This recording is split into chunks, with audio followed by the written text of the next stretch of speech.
Avant de commencer l'histoire, dites-nous d'où vous nous regardez en laissant un commentaire ci-dessous. Si vous appréciez cette vidéo, n'oubliez pas de liker et de vous abonner. Passez une merveilleuse journée. Profitez de l'histoire, tout le monde.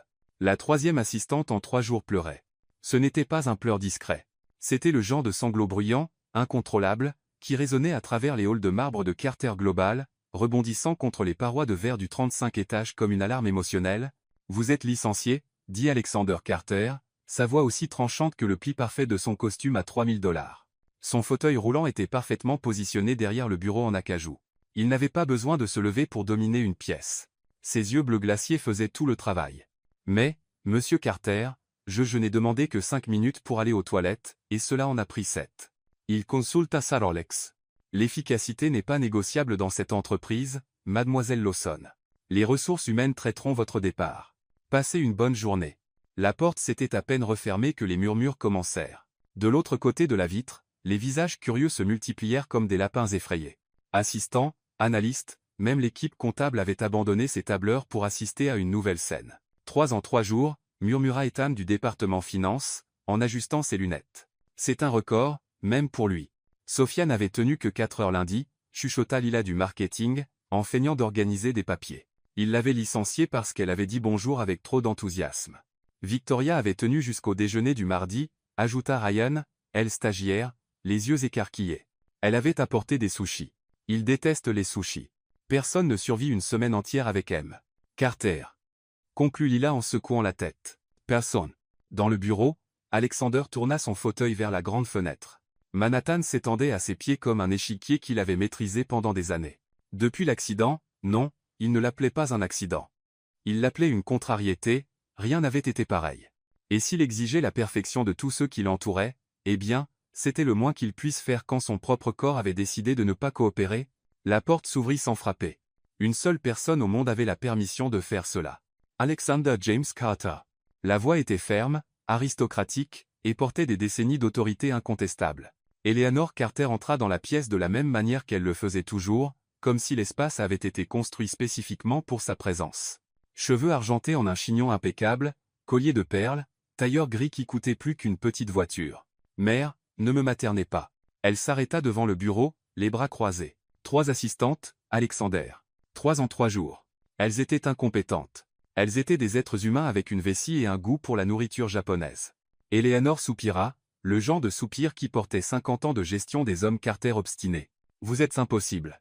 Je suis efficace. Vous êtes seul.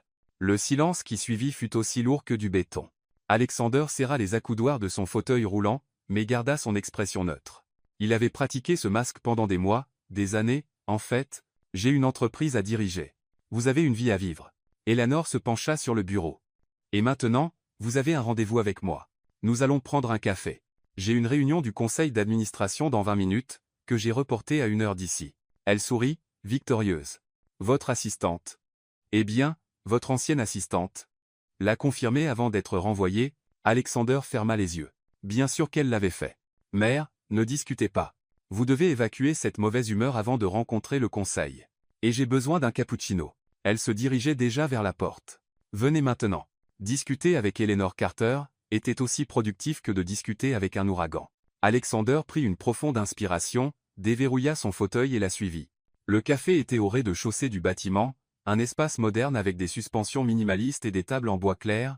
C'était l'un des rares endroits où Alexander pouvait être relativement anonyme, bien que anonyme soit un terme relatif quand on était le PDG de l'une des plus grandes corporations technologiques du pays et qu'on arrivait dans un fauteuil roulant sur mesure qui coûtait plus qu'une éducation universitaire. La file d'attente était longue. Naturellement, Eleanor ne fit pas la queue. Elle se dirigea simplement vers le comptoir comme si elle avait une réservation permanente, ce qui, à y réfléchir, était probablement le cas. C'est alors qu'Alexander l'entendit. D'accord, Claire Mitchell, vous pouvez le faire. Ce n'est qu'un cappuccino. Vous faites cela depuis 3 ans. 3 ans. Ce n'est pas une opération à cœur ouvert. C'est du café avec de la mousse. Du café avec de la mousse. Il fronça les sourcils. Une voix provenait de derrière le comptoir. Une jeune femme aux cheveux bruns attachés en une queue de cheval légèrement de travers, portant un uniforme avec une tache de lait sur la manche, fixait la machine à café comme si c'était un superordinateur quantique, et elle se parlait à elle-même. Très bien. Appuyez sur le bouton. Le bon bouton. Celui-là. Non, pas celui-là. L'autre. L'autre, Claire. Elle appuya sur le bouton. La machine émit un bruit qui n'était définitivement pas normal. Un jet de vapeur s'échappa du côté, suivi d'une éclaboussure de lait qui atterrit sur sa chemise. Fantastique. Maintenant, j'ai l'air d'avoir combattu une vache éperdue. Eleanor se tourna vers Alexander, ses yeux brillant d'une chose qu'il n'avait pas vue depuis longtemps, un amusement sincère. Elle est merveilleuse. Elle est un désastre. Exactement. La jeune femme, apparemment Claire, réussit enfin à produire quelque chose qui ressemblait à un cappuccino. Elle le posa sur le plateau avec un soin excessif, comme si elle transportait un pudding très mou qui pouvait s'effondrer à tout moment. Très bien, c'est fait. Cappuccino. Pas d'explosion, juste la chemise et ma dignité. Mais le café est parfait. Et il les regarde à la tasse. Du moins, je pense. Vous avez l'air joli, cappuccino? Présentable? Parce que moi non, mais vous devez compenser. Eleanor s'approcha du comptoir. Chérie? Claire leva les yeux, surprise, comme si elle n'avait pas remarqué qu'il y avait de vrais clients dans le café. Oh, salut. Bonjour. Oui, comment puis-je vous aider? Bien sûr que je peux. C'est littéralement mon travail. Elle rit, nervose. Désolé, je testais la machine. Contrôle qualité. Très important. Très professionnel. Eleanor sourit. 2 cappuccinos, s'il vous plaît, et ne vous inquiétez pas pour la machine. Mon fils ici est un expert pour faire refuser de coopérer à des équipements coûteux. Alexander lança à sa mère un regard mortel.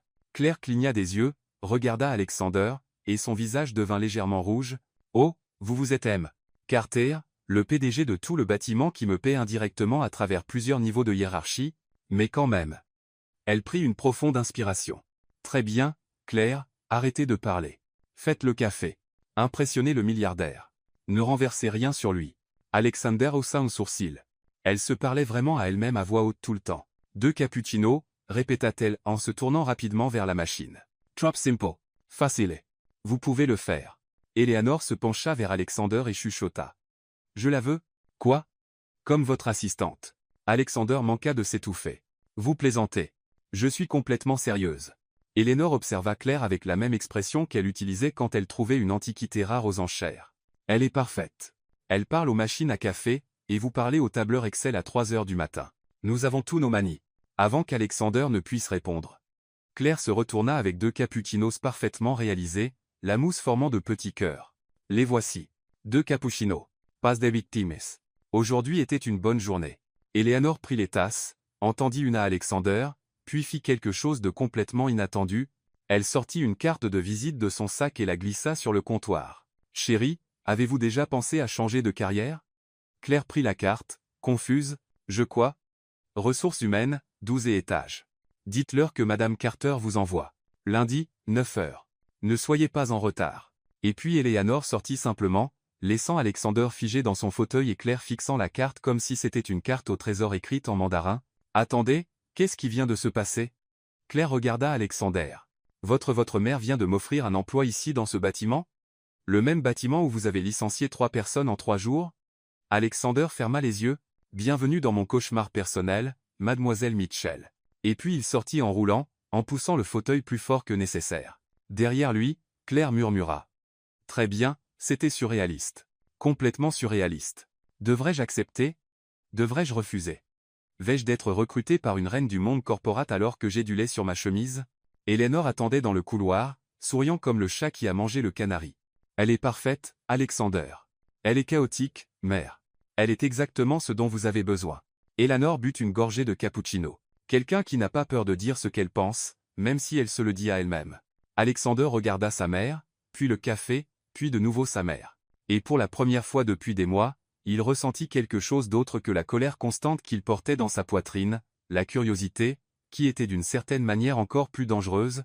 Claire Mitchell était dans le mauvais ascenseur. Elle en était sûre parce que le bon ascenseur, celui utilisé par les baristas et le personnel d'entretien pour les étages de service, n'avait définitivement pas de sol en marbre italien et de miroir qui vous faisait remettre en question tous vos choix de vie.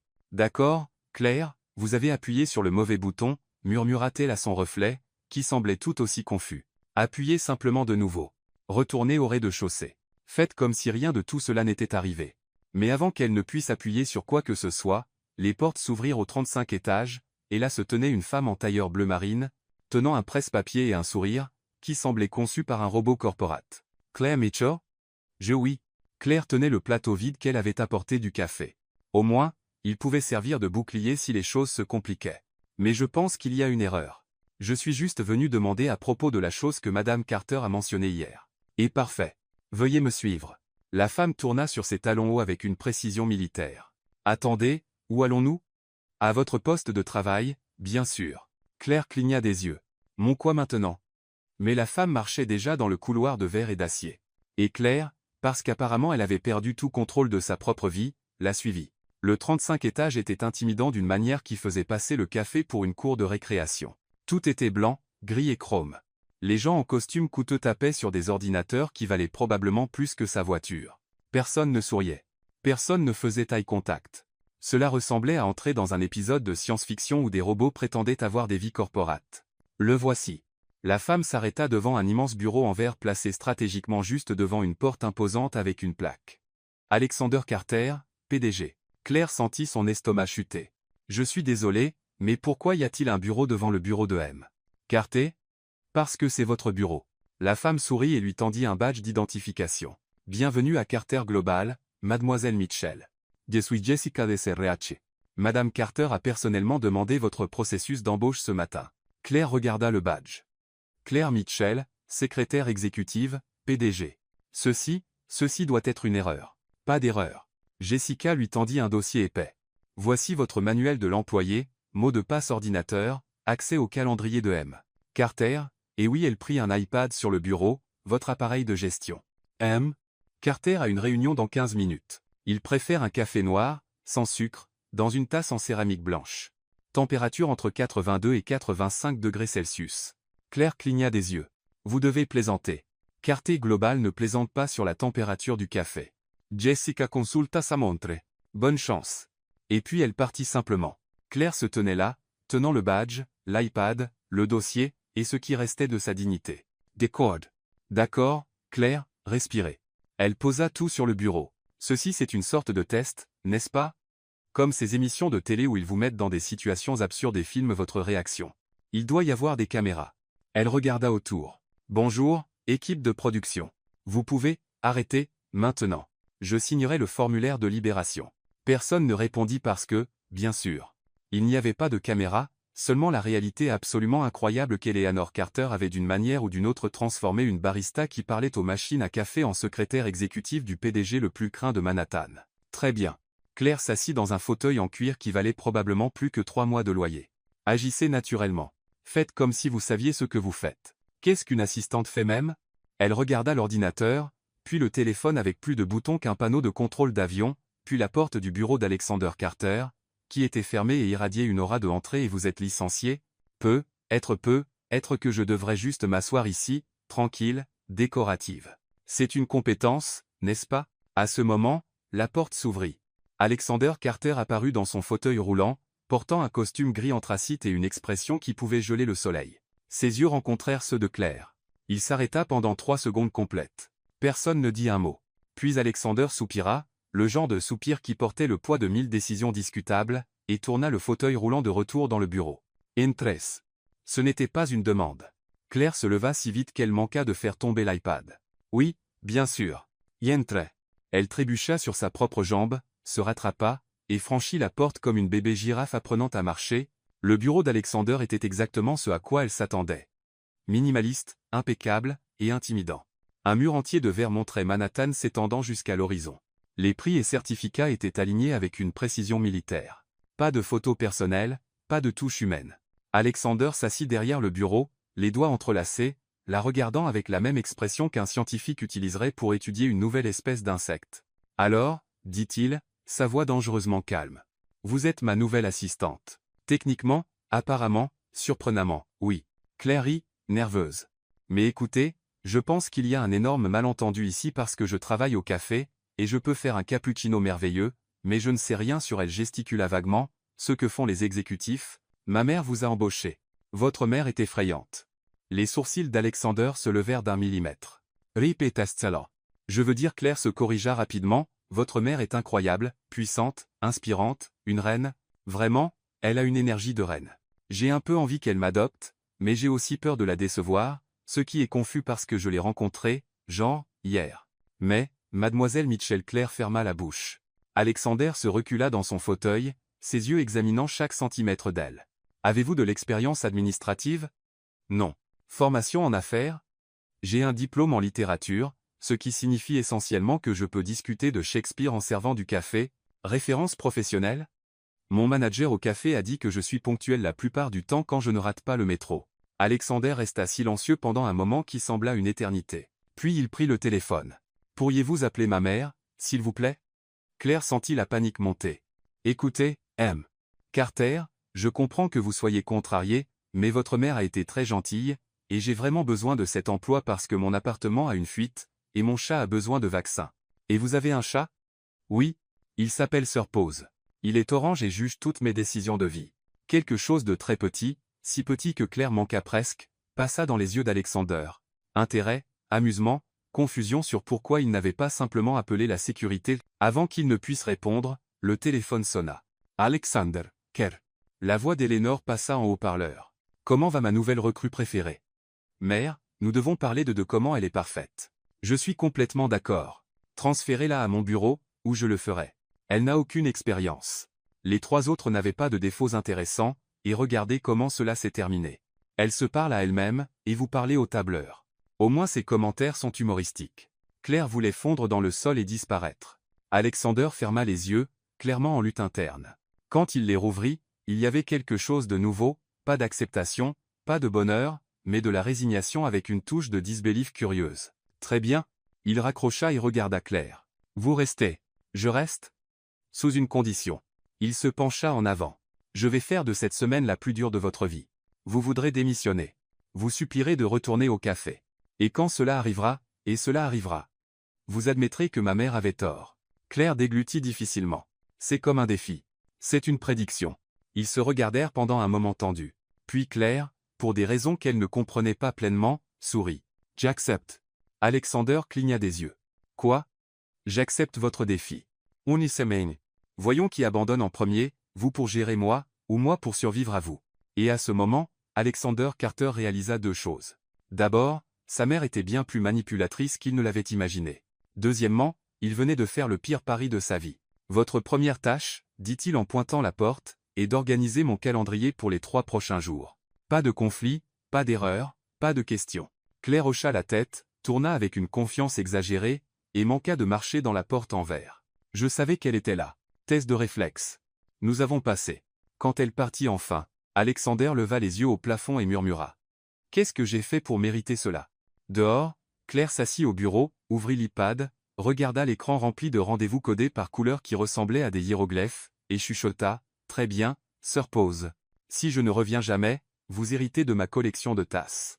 Et pendant qu'elle essayait de comprendre la différence entre réunion du Conseil Alpha et appel stratégique vert, Alexander observait à travers la fenêtre de son bureau. 3 assistantes en 3 jours. Mais celle-ci allait être intéressante. La salle de conférence semblait conçue pour intimider. Une table en acajou poli reflétant les lumières encastrées au-dessus, des fauteuils en cuir qui valaient probablement plus qu'un semestre d'université, et 12 exécutifs en costumes identiques regardant Claire comme si elle était une extraterrestre qui venait d'atterrir à Wall Street, ce qui, techniquement, n'était pas loin de la vérité. Très bien, Claire, murmura-t-elle à elle-même, en ajustant la tablette qu'on lui avait confiée 10 minutes plus tôt. Vous pouvez le faire. Ce n'est qu'une réunion. Vous avez servi du café à des gens importants. C'est fondamentalement la même chose, juste sans le café et avec une chance beaucoup plus grande d'embarras public. Alexander entra dans la salle de conférence, son fauteuil roulant se déplaçant silencieusement sur le tapis gris. Il ne la regarda même pas, se positionna simplement à la tête de la table avec l'autorité de quelqu'un qui avait construit cet empire. « Bonjour », dit-il, et immédiatement tous les exécutifs se redressèrent. Claire essaya de faire de même, mais son coude heurta la tablette, qui glissa de la table et tomba au sol avec un bruit qui résonna comme le tonnerre. Des paires d'yeux se tournèrent vers elle. « Désolée », murmura-t-elle, en ramassant rapidement la tablette. Elle était glissante, une traîtresse. « Je poursuivrai Apple plus tard. » Un homme aux lunettes à monture épaisse fronça les sourcils. Alexander s'éclaircit la gorge. « Mademoiselle Mitchell assistera à la réunion aujourd'hui.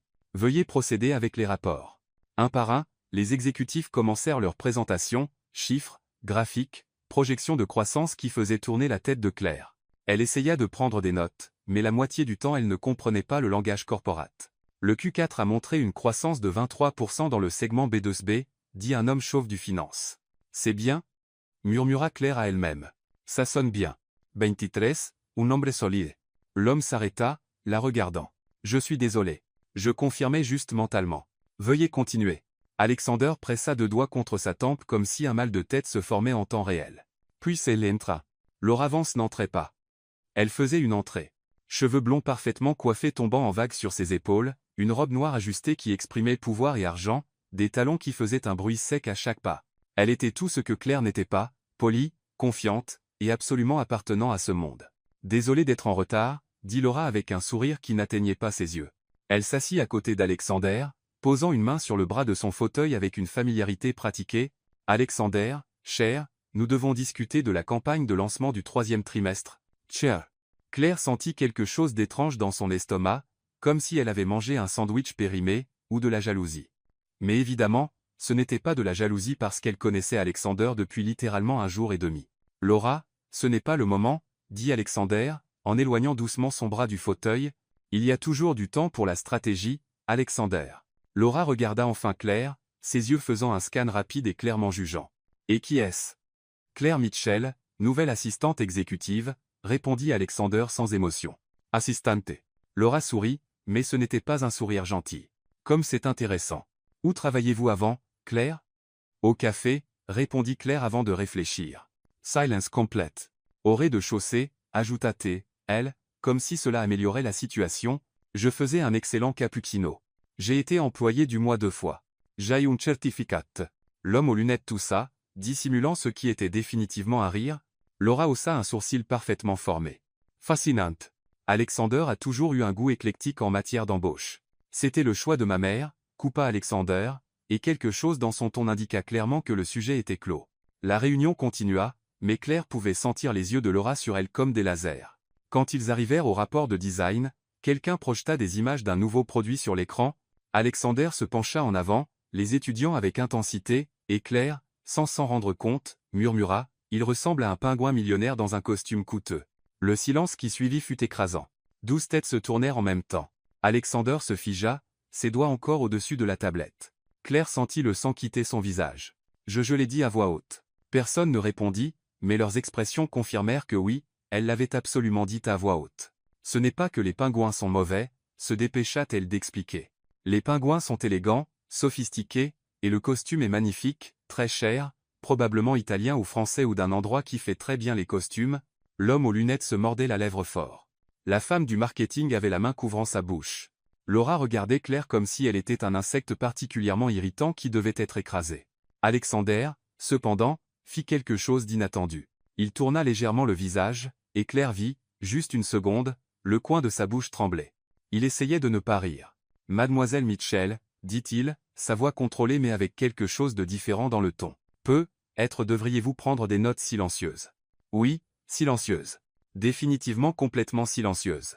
Claire fit semblant de verrouiller ses lèvres et de jeter la clé. Et puis, parce que l'univers avait clairement quelque chose contre elle, elle ajouta, mais la comparaison était positive. Les pingouins sont merveilleux. Ils s'accouplent pour la vie, très loyaux. L'homme aux lunettes laissa échapper un rire étouffé. Alexander ferma brièvement les yeux, et cette fois Claire était certaine d'avoir vu un minuscule sourire. Laura, cependant, ne trouva pas cela amusant. Peut-être, dit-elle, sa voix aussi froide que la glace, devrions-nous donner à la nouvelle assistante quelques leçons sur l'étiquette corporate. Clairement, il y a une courbe d'apprentissage significative. Laura, coupa Alexander, et il y avait un avertissement dans sa voix. J'essaie seulement d'aider, Alexander. Laura se leva, lissant sa robe. Après tout, cette entreprise a des standards à maintenir, nous ne voulons pas que des accidents endommagent notre image. Elle lança à Claire un dernier regard, le genre de regard qu'une femme en longue robe donne à quelqu'un qui vient de marcher sur sa traîne, et quitta la pièce. La tension s'atténua légèrement. Alexander continua la réunion comme si de rien n'était, mais Claire remarqua quelque chose de différent. Il n'était pas aussi rigide. Et deux fois, elle le surprit à regarder dans sa direction avec quelque chose qui ressemblait presque à de la curiosité. Quand la réunion se termina enfin, les exécutifs sortirent en file, certains lançant à Claire des regards sympathiques, d'autres essayant clairement de ne pas rire. Seuls Alexander et Claire restèrent. « Mademoiselle Mitchell, dit-il sans se retourner. Je sais, soupira-t-elle. Licencié. Ya comprends. Je vais prendre mes affaires. Et vous m'avez comparé à un pingouin. Un pingouin élégant dans un costume coûteux. Il tourna son fauteuil, Et Claire vit quelque chose qui la choqua complètement. Alexander Carter souriait presque. « Ma mère avait raison, dit-il, plus à lui-même qu'à elle. Vous êtes absolument chaotique. Et c'est son compliment? Non? Mais son ton suggérait que être s'en était un. Il passa devant elle en se dirigeant vers la porte, puis s'arrêta. Laura ne vous aime pas. J'ai remarqué. Cela va compliquer les choses. Plus compliqué que de comparer mon patron à un oiseau aquatique? Cette fois, il sourit définitivement, petit, rapide, mais il était là. Nous verrons, mademoiselle Mitchell. Nous verrons. Et en partant, Claire resta là à digérer. Alexander Carter avait presque ri à cause d'elle. D'accord, Claire, murmura-t-elle. Vous n'avez officiellement aucune idée de ce qui se passe, mais continuez à faire ce que c'est. Apparemment, le chaos fonctionne. Dehors dans le couloir, Laura observait à travers la paroi de verre. Et pour la première fois depuis des années, elle ressentit quelque chose à laquelle elle n'était pas habituée, menacée. Claire avait une théorie. Si vous portiez assez de café chaud, éventuellement vous développeriez des super-pouvoirs d'équilibre. Cette théorie allait être prouvée très fausse. Il était 14 h un jeudi, et Alexander avait une présentation cruciale pour des investisseurs japonais. Claire avait été instruite de faire exactement une chose. Apporter du café à la salle de conférence sans causer un incident international. D'accord, vous pouvez le faire, murmura-t-elle, en équilibrant le plateau avec 6 tasses en porcelaine. Tout ce que vous avez à faire est de marcher en ligne droite. Les humains font cela depuis qu'ils ont inventé les jambes. Vous avez des jambes. Des jambes qui fonctionnent, la plupart du temps. Le couloir semblait plus long que d'habitude. Ou était-ce juste l'anxiété qui transformait 10 mètres en marathon? Elle passa devant le bureau de Lila au marketing, qui regarda les tasses avec l'expression de quelqu'un regardant un désastre au ralenti. Bonne chance, chuchota Lila, comme si elle disait au revoir à quelqu'un partant à la guerre. Merci. J'en aurais besoin. La porte de la salle de conférence était légèrement ouverte. Claire pouvait entendre la voix d'Alexander, ferme, professionnelle, présentant des projections de croissance d'une manière si impeccable qu'elle impressionnait probablement même les dictionnaires. Elle prit une profonde inspiration et poussa la porte avec son épaule. Tout se passa au ralenti. La porte s'ouvrit plus vite qu'elle ne l'attendait, son pied se prit dans le tapis, le plateau bascula, et 6 tasses de café commencèrent une danse chaotique de gravité et de malchance. Claire fit une tentative héroïque pour sauver la situation, un effort qui ressemblait plus à quelqu'un essayant d'embrasser une pieuvre qu'à quoi que ce soit d'utile. 5 tasses restèrent miraculeusement sur le plateau. Une n'eut pas cette chance. Elle vola en un arc parfait, comme si elle concourait aux Olympiades du café, et atterrit au sol avec une éclaboussure qui résonna dans la pièce comme le tonnerre. Du café noir s'étala sur le tapis persan importé qui valait probablement plus qu'une voiture. Silence complète. 5 investisseurs japonais en costume parfait la fixèrent. Alexander s'était arrêté au milieu d'une phrase, la télécommande de présentation figée en l'air. Et Claire, parce qu'apparemment son cerveau choisit exactement ce moment pour l'abandonner complètement, dit à voix haute. Au moins, c'est tombé sur le tapis cher. Il absorbe mieux l'échec. Plus de silence. Puis cela arrive. Alexander Carter. Ce n'était pas un rire poli. Ce n'était pas un sourire retenu. C'était un rire genuineux, réel qui commença comme un son étouffé et explosa en quelque chose qu'il ne pouvait clairement pas contrôler. Il couvrit son visage de sa main, ses épaules tremblant, essayant de se reprendre et échouant complètement. Toute la pièce se figea. Les investisseurs se regardèrent, incertains s'ils devaient rire aussi. Dehors, à travers les parois de verre, les employés arrêtèrent ce qu'ils faisaient. Lila lâcha son téléphone. Ethan du finance enleva ses lunettes et nettoya les verres 3 fois, comme s'il ne faisait pas confiance à ce qu'il voyait. Ryan, le stagiaire, chuchota beaucoup trop fort. Tout le monde aime. Carter. Est-ce réel? Quelqu'un filme-t-il cela? Claire se tenait là tenant le plateau comme un bouclier, déchiré entre une fierté irrationnelle et une terreur absolue. Alexander se contrôla enfin, essuyant ses yeux, sa respiration encore instable. Désolé, dit-il aux investisseurs, qui le regardaient maintenant avec une fascination anthropologique, mon assistante a un talent unique pour le timing parfait. Le leader du groupe japonais, un homme âgé aux lunettes et à l'expression sérieuse, sourit soudainement. L'honnêteté sur les erreurs est un signe de sagesse, dit-il en anglais prudent. Votre assistante comprend cela. Claire cligna des yeux. Elle venait d'impressionner des investisseurs internationaux par accident. Je vais chercher un chiffon, murmura-t-elle, en reculant lentement. Laissez-le, dit Alexander, encore avec des traces de sourire sur le visage. Juste c'est-vous cela? Il pointa une chaise vide dans le coin. Claire obéit, posant le plateau sur la table latérale et s'asseyant avec autant de dignité que quelqu'un qui venait de renverser du café sur un tapis de 20 000 $ pouvait en avoir. La présentation continua, mais quelque chose avait changé. Alexander était plus détendu. Ses gestes étaient moins mécaniques, et 2 fois, Quand il fit une blague subtile sur des données de marché, Claire vit le retour faible de ce sourire. Quand les investisseurs partirent enfin, approuvant le projet au choc de tous, Alexander resta dans la pièce avec Claire. Vous avez un don. Pour les désastres? Pour le timing. Il regarda la tache sur le tapis. Ce tapis The Queen's. Il vient d'une maison de vente aux enchères à Londres. Il a survécu à 3 déménagements de bureaux. Et vous l'avez vaincu avec une tasse de café. Impressionnant, en fait. Claire l'étudia. Il y avait quelque chose de différent sur son visage. Une douceur qui n'y était pas avant. Vous avez ri, dit-elle doucement. L'expression d'Alexander changea. La douceur disparut, remplacée par quelque chose de plus gardé. C'était instinctif. Ça sonnait réel. Il ne répondit pas tout de suite. Il regarda simplement par la fenêtre, ses doigts tapotant sur l'accoudoir du fauteuil. Cela fait longtemps, dit-il enfin, si bas que Claire manqua presque de l'entendre. Depuis que quelque chose était genuinement drôle. Il la regarda, et il y avait quelque chose de vulnérable dans ses yeux, quelque chose qu'il essaya immédiatement de cacher. Merci. Ou je suis désolé. Je ne suis pas sûr de la réponse correcte quand une assistante détruit une propriété de valeur mais me fait rire pour la première fois en 2 ans. 2 ans. Claire sentit quelque chose se serrer dans sa poitrine. Derin, offrit-elle. Ou désolé. Je ne sais pas non plus la réponse correcte. Il sourit presque de nouveau. Puis la porte s'ouvrit. Laura entra avec la confiance de quelqu'un qui appartenait à cet espace, ses talons résonnants. Elle s'arrêta en les voyant. Alexander avec une expression plus légère, Claire tenant encore le plateau, la tache évidente sur le sol. Que s'est-il passé ici?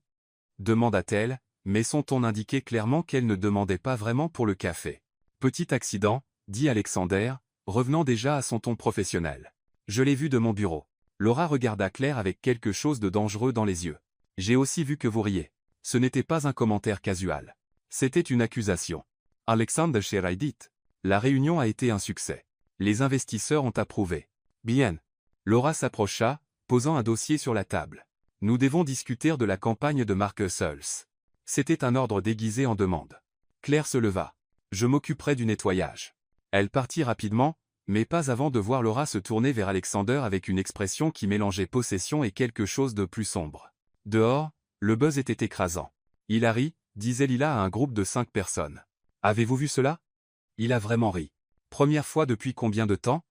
Demanda Ethan. Des années, chuchota Ryan dramatiquement. Depuis l'accident. Claire s'arrêta devant son bureau, regardant la porte fermée du bureau à travers la vitre. À l'intérieur, elle vit Laura parler avec énergie, ses mains gesticulant. Alexander écoutait seulement, son expression revenue à celle neutre soigneusement construite. Le sourire avait complètement disparu, comme s'il n'avait jamais existé, et Claire réalisa quelque chose qui la rendit étrangement triste. Alexander Carter avait oublié ce que cela faisait de rire jusqu'à ce moment, et quelqu'un était très ennuyé par cela. Laura Vance n'était pas arrivée au sommet de la division des relations publiques à Carter Global en étant gentille. Elle y était arrivée en étant stratégique, implacable, et absolument brillante pour identifier les menaces avant qu'elles ne deviennent des problèmes, et à ce moment, regardant à travers la fenêtre de verre de son bureau la table où Claire Mitchell luttait pour comprendre comment fonctionnait une agrafeuse électrique, Laura vit une menace majeure. Alexander avait ri. Pour la première fois depuis l'accident qui avait repoussé tout le monde, y compris elle, Alexander avait ri à cause d'une barista maladroite qui parlait aux objets inanimés. Inacceptable. Laura prit le téléphone interne, et composa 3 numéros en séquence.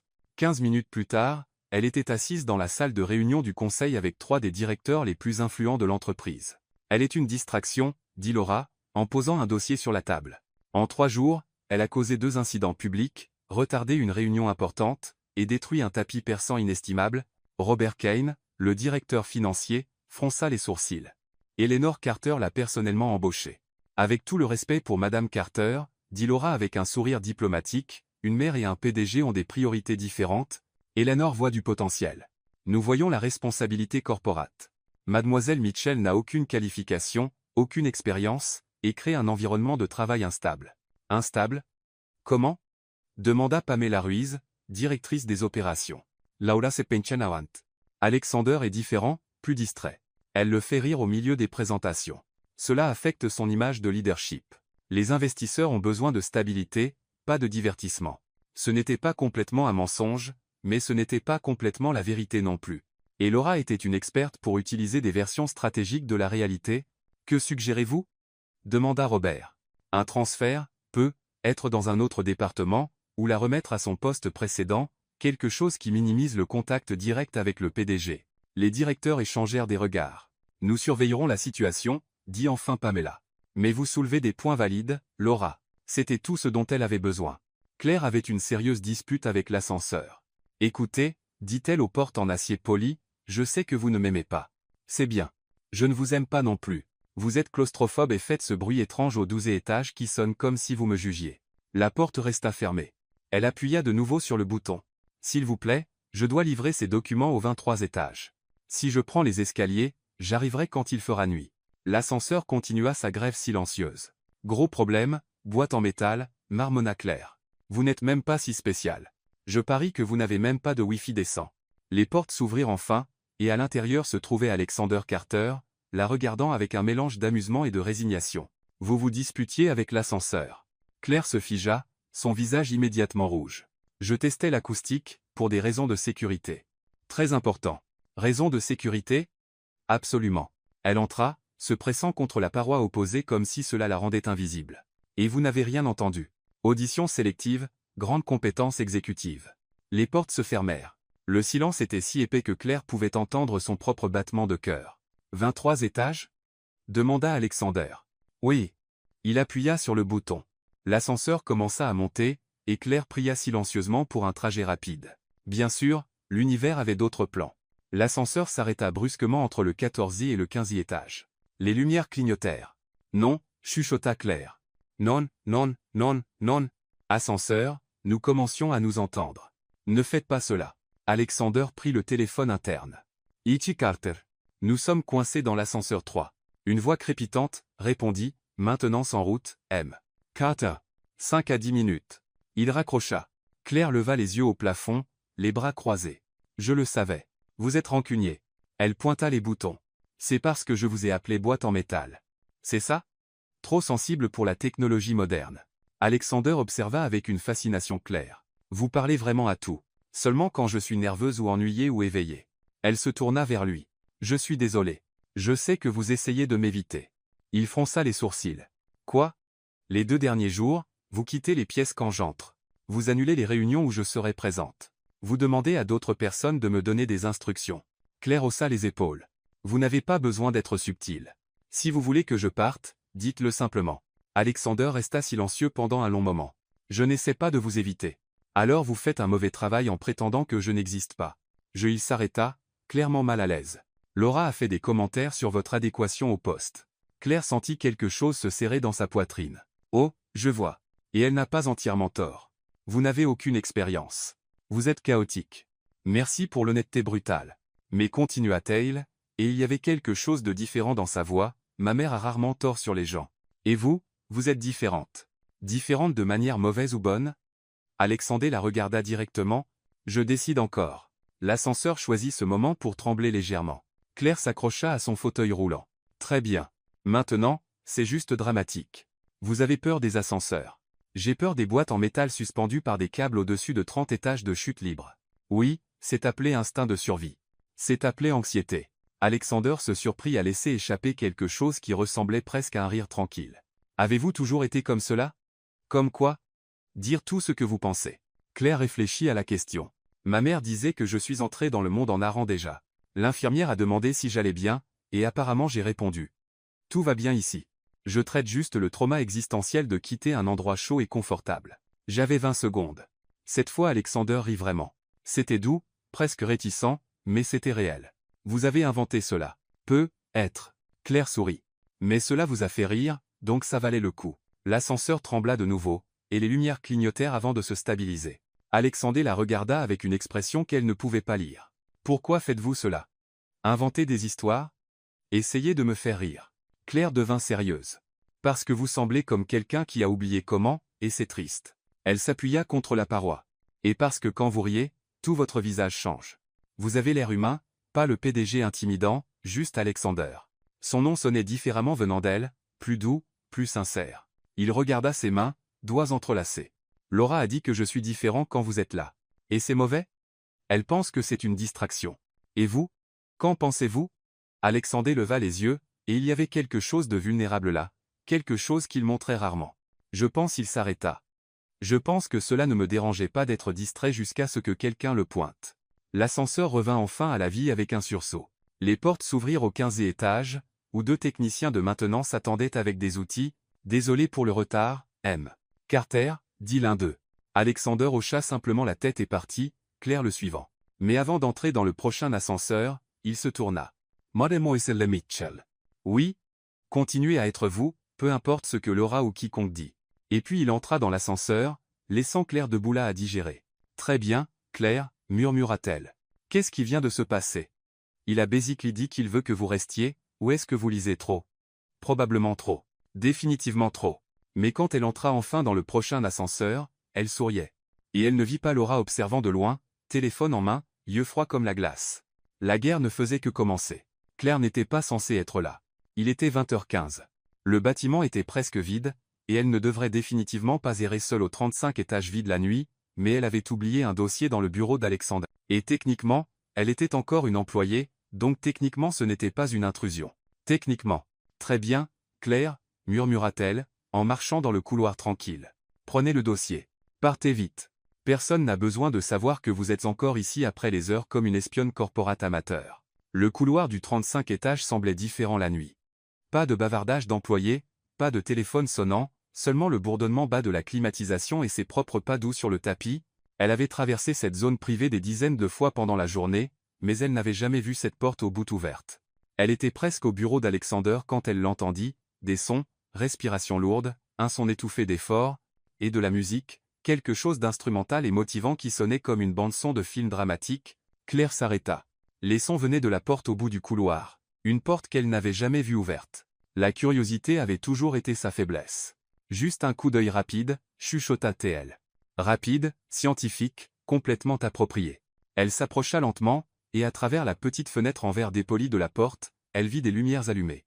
Et puis elle le vit. Alexander était sur des barres parallèles, ses mains agrippant les barres métalliques alors qu'il essayait de faire un pas. La sueur coulait sur son visage. Les muscles de ses bras tremblaient d'effort. Et à côté de lui, un kinésithérapeute costaud en polo bleu donnait des instructions. Incoreun, M. Carter. Vous pouvez le faire. Alexander marmonna quelque chose qui n'était probablement pas approprié pour les environnements corporates, mais il fit le pas. Sa jambe droite bougea de quelques centimètres. Claire retint son souffle. Elle ne savait pas. Personne ne savait. Alexander faisait de la kinésithérapie la nuit en secret, luttant pour retrouver quelque chose que l'accident lui avait pris. Encore un, dit le thérapeute. Je ne peux pas. Vous pouvez le faire. Thomas, je jure que si vous dites encore une fois que je peux, Alexander ferma les yeux, prit une profonde inspiration, et essaya de nouveau. Et Claire, sans réfléchir, sans filtre, sans aucun contrôle sur sa bouche, murmura, « Allez, jambe droite. Gestia. Vous pouvez le faire. » La porte était légèrement ouverte. Sa voix résonna. Alexander et Thomas se tournèrent en même temps. La panique envahit Claire complètement. Yeyane passe. Porte ouverte. Accident. Dossier. Science. Aucun de ces mots n'avait de sens, pas même ensemble. Alexander la fixa, sa respiration encore lourde, ses mains tenant encore les barres. « Mademoiselle Mitchell, » dit-il, sa voix dangereusement calme. « Que faites-vous ici? » « J'ai oublié un dossier. » Elle leva ses mains vides, qui, clairement n'est pas ici parce que je suis au mauvais endroit, je vais partir maintenant. Au revoir. Arrêtez. Ce n'était pas une demande. Claire se figea. Revenes. Elle obéit lentement, entrant dans ce qui était clairement une salle de kinésithérapie privée, équipements médicaux, tapis roulant, barres parallèles, miroir couvrant un mur entier. Thomas aida Alexander à se rasseoir dans le fauteuil roulant, lui tendant une serviette. « Je vais chercher de l'eau, » dit-il, en lançant à Alexander un regard significatif avant de partir. Le silence était écrasant. « Combien avez-vous, boubou » demanda enfin Alexander. « Assez pour savoir que vous êtes beaucoup plus fort que ce que vous laissez les gens croire. » Il essuya son visage avec la serviette. « Et maintenant vous allez dire à toute l'entreprise que le PDG a besoin d'aide pour faire 3 pas. » « Quoi? » »« Non. » Claire s'approcha. « Alexander, c'est incroyable. Vous luttez, vous travaillez. Vous n'avez pas abandonné. Il n'y a rien d'incroyable à 2 ans de kinésithérapie juste pour bouger une jambe de quelques centimètres. Si, il y en a. » Elle s'assit sur un banc proche. « Parce que vous n'avez pas arrêté. Vous auriez pu accepter le fauteuil, rester confortable, mais vous ne l'avez pas fait. » Alexander la regarda avec une expression qu'elle ne pouvait pas lire. « Pourquoi êtes-vous vraiment ici? » Dossier. Souvenez-vous d'un mensonge. Vous n'avez même pas regardé vers le bureau. Claire expira. « Très bien. J'ai vu la lumière. J'étais curieuse. Je suis une terrible personne qui espionne le patron. Vous pouvez me poursuivre. Je devrais. Mais vous ne le ferez pas. Pourquoi pas? Parce que vous souriez presque. Et il le faisait, petit, réticent, mais il était là. Thomas revint avec 2 bouteilles d'eau et en tendit une à Alexander.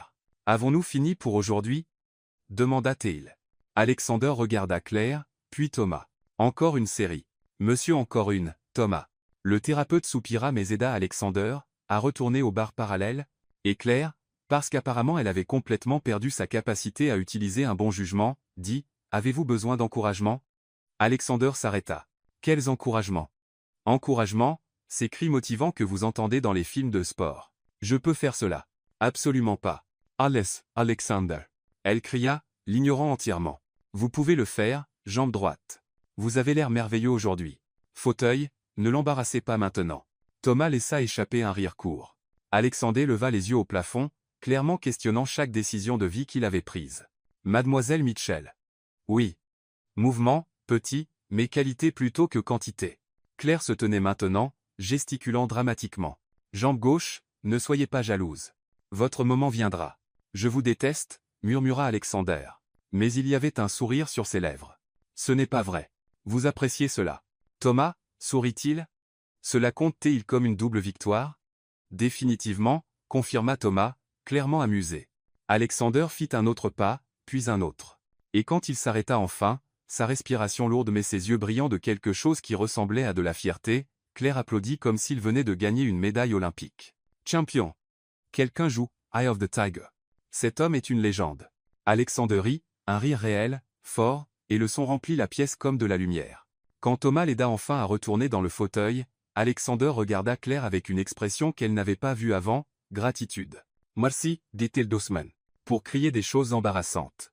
Pour ne pas avoir pitié de moi. Claire s'assit à côté de lui. Pourquoi aurais-je pitié? Vous luttez littéralement pour remarcher.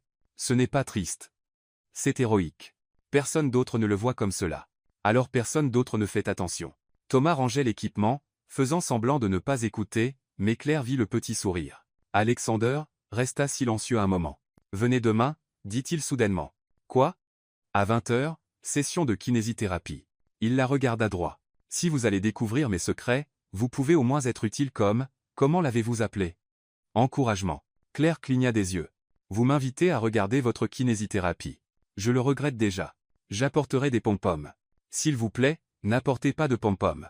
Je ferai une bannière, quelque chose comme aller Alexander avec des paillettes. Claire, c'était la première fois qu'il l'appelait par son prénom. Elle sourit. Pas de pom-poms, pas de bannière, juste moi étant ennuyeuse comme toujours. Parfait, dit-il, et il sonnait sincère. Quand Claire partit enfin, sans le dossier qu'elle n'était jamais revenue chercher, Alexander resta regardant la porte fermée. Elle est différente, commenta Thomas. C'est une façon polie de le dire. Elle vous a fait rire pendant la kinésithérapie. Thomas secoua la tête.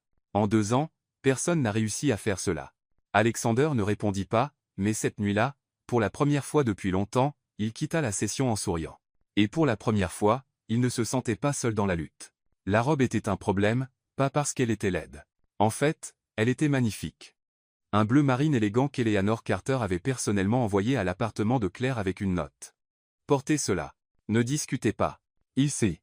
Le problème était que Claire n'avait jamais porté quoi que ce soit qui coûtait plus que 3 mois de loyer, et elle avait absolument peur de respirer mal et de la déchirer. D'accord, Claire, murmura-t-elle au miroir, en arrangeant ses cheveux pour la 10e fois, ne renversez rien. Pas de champagne, pas de nourriture, pas lui. Surtout pas lui. Le dîner de charité annuel de Carter Global était légendaire, milliardaires, célébrités, politiciens, tous rassemblés à l'hôtel Plaza pour donner de l'argent et faire semblant de s'apprécier, et Claire allait y être en tant qu'assistante sociale d'Alexander, quoi que cela signifie, une limousine noire la prit à 18h précises. À l'intérieur, Alexander attendait déjà, impeccable en smoking noir, ses cheveux parfaitement coiffés, regardant par la fenêtre avec une expression distante. Quand Claire monta, il se tourna et s'arrêta pendant 3 secondes complètes. Il la regarda simplement. Je sais, se dépêcha de dire Claire, en s'asseyant maladroitement. J'ai l'air de quelqu'un déguisé en personne chic. Votre mère a des goûts chers. Je promets de ne pas ruiner la robe.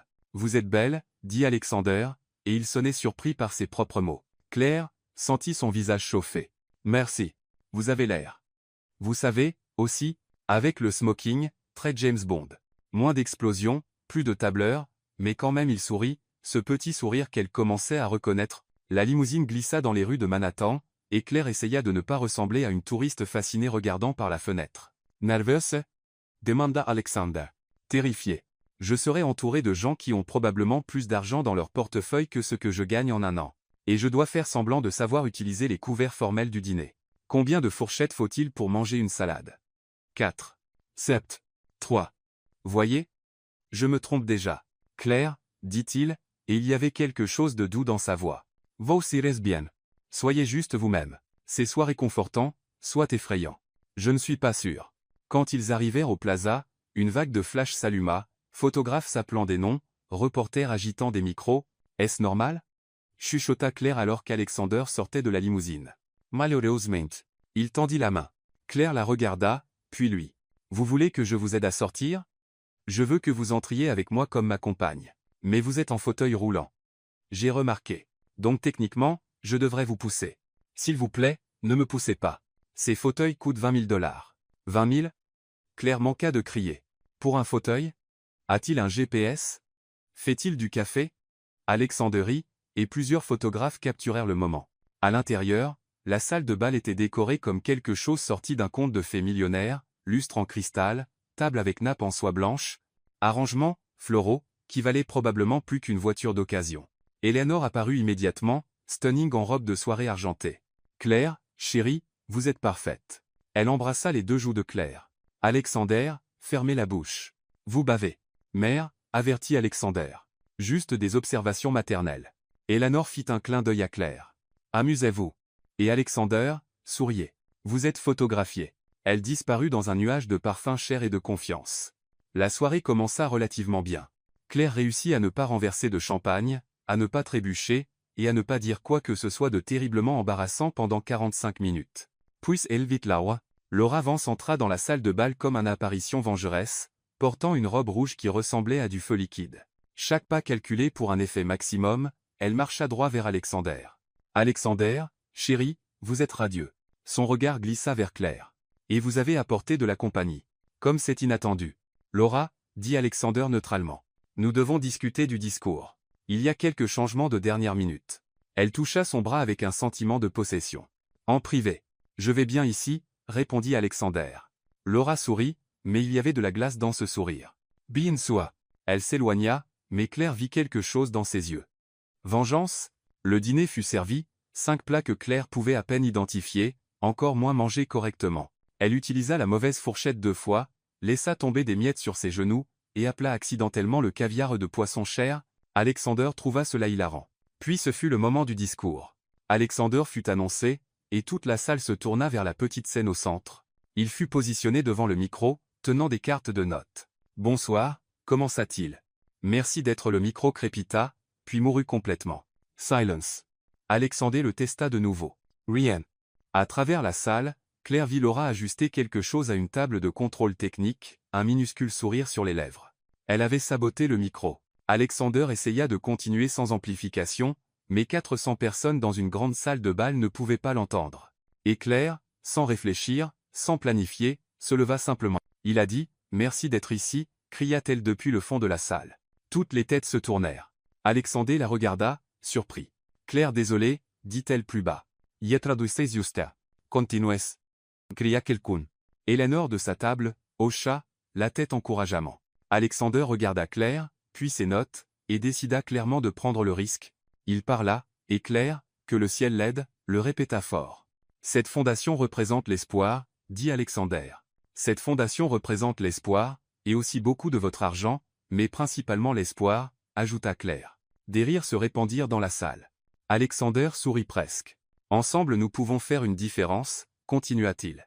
Ensemble nous pouvons faire une différence, répéta Claire, et séparément aussi, mais ensemble c'est plus efficace. Travail d'équipe. Plus de rire. Alexander essayait clairement de ne pas rire en donnant son discours, et Claire improvisa des traductions de plus en plus absurdes. Merci pour votre soutien continu.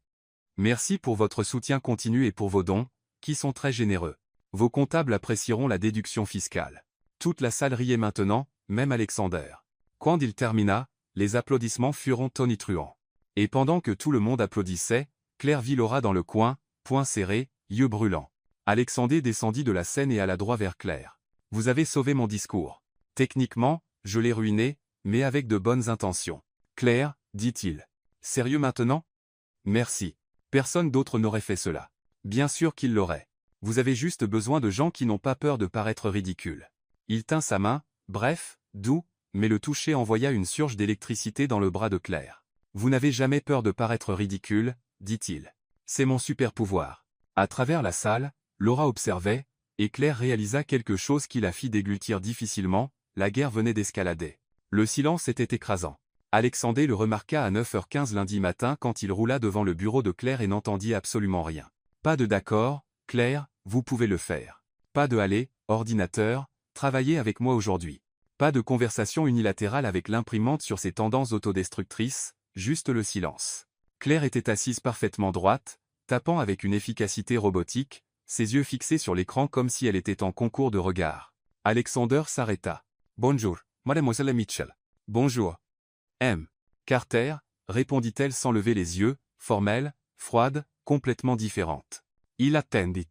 Il attendit qu'elle dise quelque chose sur l'ascenseur faisant un bruit étrange, ou sur son café trop chaud, ou sur n'importe quoi de aléatoire qu'elle narrait habituellement. « Rien. J'ai besoin des rapports du 3e trimestre avant midi, » dit-il, testant. « Oui monsieur. Ils sont déjà dans votre boîte de réception. »« Oh, bien. » Il hésita. « Êtes-vous bien ? » »« Parfaitement bien. M. Carter. » Et puis elle retourna à taper, efficace et silencieuse comme une machine bien huilée. Alexander entra dans son bureau, ferma la porte, et sentit quelque chose d'inhabituel dans sa poitrine, inquiétude, curiosité, confusion, longing. À 10h30, Lila du marketing passa devant le bureau de Claire. « Et, Claire, avez-vous vu où j'ai laissé ce fichier ?» Elle s'arrêta, regardant autour. Où est le commentaire sarcastique? La narration interne? Le d'accord, Lila, respirez? Le fichier est dans le dossier bleu, sourit Claire poliment, 3e tiroir à gauche. Dossier bleu. Massé. Lila la fixa comme si elle était une extraterrestre. Êtes-vous bien? Parfaitement. Lila recula lentement, clairement perturbée. À midi, Ethan du finance trébucha près de la station de café, laissant tomber 3 cuillères au sol. Normalement, Claire aurait murmuré quelque chose comme « Les cuillères se rebellent. Ethan, faites attention. » Mais elle continua simplement à marcher, silencieuse, avec une tasse de thé parfaitement équilibrée. Ethan regarda les cuillères au sol comme si elles avaient perdu tout sens. À 14h l'après-midi, l'ascenseur fit de nouveau ce bruit étrange, le grincement métallique entre le 12e et le 13e étage qui faisait toujours commenter Claire sur l'âme troublée de la machine. 3 personnes dans l'ascenseur attendirent. Claire resta silencieuse, regardant le plafond comme si elle méditait. Ryan, le stagiaire, chuchota à un collègue. « Est-elle bien? Quelqu'un devrait vérifier si elle respire encore. » Alexander appela Claire pour une réunion à 15h. Elle entra avec une tablette et un stylo, s'assit, et attendit en silence professionnel. « Nous devons revoir l'horaire de la semaine prochaine, » dit-il. Bien sûr. Mardi, réunion avec les investisseurs à 9h. Notez. Mercredi, déjeuner avec le conseil. Notez.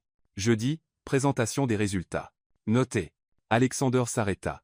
Vous n'allez rien dire sur les jeudis étant maudits ou que les présentations devraient être illégales avant le café? Claire leva les yeux, confuse. Pourquoi dirais-je cela, M. Carter? Parce que vous dites toujours ces choses. J'ai décidé d'être plus professionnel. Pourquoi? Elle hésita, et pour la première fois il vit quelque chose passer dans ses yeux, douleur, rapide, mais elle était là. Parce qu'on m'a informé que mon comportement était inapproprié pour un environnement corporate. Sa voix était parfaitement contrôlée. Donc je m'ajuste. Alexander sentit la colère monter. Qui vous l'a dit? Cela n'a pas d'importance. Elle se leva. Si vous n'avez besoin de rien d'autre, j'ai des rapports à organiser. Claire, mademoiselle Mitchell, s'il vous plaît. Et elle partit, laissant Alexander fixer la porte fermée. Laura apparut à 6h. Je vois que votre assistante a enfin appris l'étiquette corporate, dit-elle, en s'asseyant dans le fauteuil devant le bureau d'Alexander sans être invitée. C'était vous, dit-il. Ce n'était pas une question. J'ai simplement eu une conversation avec elle. Femme à femme. J'ai expliqué que son comportement peculier reflétait mal sur vous. Laura sourit. Elle a compris. Les jeunes femmes intelligentes comprennent quand elles sont hors de leur place. Alexandre la fixa. Sortez de mon bureau, Laura. Maintenant. Laura se leva, mais il y avait du triomphe dans ses yeux. Je ne fais que vous protéger, comme je l'ai toujours fait. Quand elle partit, Alexander tourna son fauteuil roulant vers la fenêtre. Le bâtiment semblait différent, plus vide, plus froid. Étrange comment le monde était devenu silencieux sans elle. À 18 h le soir, Claire rangeait ses affaires pour rentrer. L'imprimante fit un son, le même son ennuyeux qu'elle faisait toujours quand elle allait se bloquer. Elle les regarde à la machine. L'imprimante fit le son de nouveau, comme pour la provoquer. Claire ouvrit la bouche, la ferma, l'ouvrit de nouveau, mais ne dit rien. Elle prit simplement son sac et partit. Dans l'ascenseur vide descendant seule, elle chuchota enfin. D'accord, Claire, vous l'avez fait. Une journée entière, silencieuse, professionnelle, complètement misérable. Les portes s'ouvrirent au rez-de-chaussée. Elle sortit, et le bâtiment sembla soupirer de soulagement quand sa présence disparut. Cette nuit-là, Alexander resta tard au bureau. Il n'admettrait pas qu'il attendait, attendant que Claire apparaisse avec une excuse sur un dossier oublié, attendant d'entendre sa voix narrant quelque chose d'absurde dans le couloir, mais le bâtiment resta silencieux. À 20 h, il alla à la salle de kinésithérapie. Thomas préparait l'équipement. « Où est votre section d'encouragement » demanda-t-il. Alexander ne répondit pas. La session fut mécanique, efficace, sans joie. Quand il fit 3 pas, sa meilleure performance en semaine, il n'y eut pas d'applaudissements, pas de narration absurde sur des jambes héroïques, seulement le silence. « Bon travail » dit Thomas professionnellement. « Merci » répondit Alexander. Vide. Le lendemain matin, Claire arriva à 8 h précises. Cheveux en chignon parfait, vêtements impeccables, expression neutre. Elle salua Alexander d'un hochement de tête poli et retourna à son bureau, et ne dit pas un mot de toute la journée. Lila essaya de faire la conversation au déjeuner. Alors, week-end intéressant? Il était adéquat. Adéquat? Qui répond avec adéquat? Claire sourit seulement poliment et retourna à manger sa salade en silence. Le 3e jour de silence, quelque chose cassa. Alexander était dans une réunion particulièrement tedieuse avec le département juridique quand il réalisa qu'il cherchait Claire, cherchant un commentaire absurde, une observation qui rendrait cette torture supportable, mais, elle était assise dans le coin, prenant des notes parfaites en silence absolu. Et il réalisa quelque chose qui le frappa comme un coup de poing. Il s'était habitué à son chaos, s'était habitué aux narrations, aux commentaires improvisés, au charmant désordre qu'elle apportait dans chaque pièce. Elle n'était pas la distraction. Elle était la seule chose qui rendait cet endroit supportable. Cette nuit-là, Alexander l'appela dans son bureau. « Vous pouvez fermer la porte, dit-il. » Claire obéit, attendant debout, les mains professionnellement jointes. « Asseyez-vous. » Elle laissa cite. Alexander l'étudia, la tension autour de sa bouche, les yeux qui ne brillaient plus. « Laura vous a parlé, dit-il. »« Oui. » Qu'a-t-elle dit exactement? Que mon comportement était inapproprié. Que je nuisais à votre image. Que je devrais agir comme une vraie professionnelle, ou partir. Claire parla sans émotion, comme si elle lisait un bulletin météo. Alexander sentit la colère monter. Et vous l'avez cru. Elle n'avait pas entièrement tort. Elle avait complètement tort. Claire le regarda enfin, et il y avait de la douleur dans ses yeux. Alexander, j'ai renversé du café sur des tapis de 20 000 $. Je vous ai comparé à un pingouin en réunion exécutive. J'ai crié des traductions absurdes lors d'un dîner de charité. Sa voix trembla légèrement. Peut-être qu'elle a raison. Peut-être que je n'appartiens pas ici. Arrêtez. Tsesdvrai. Claire Mitchell, m'écoutez-vous? Alexander se pencha en avant.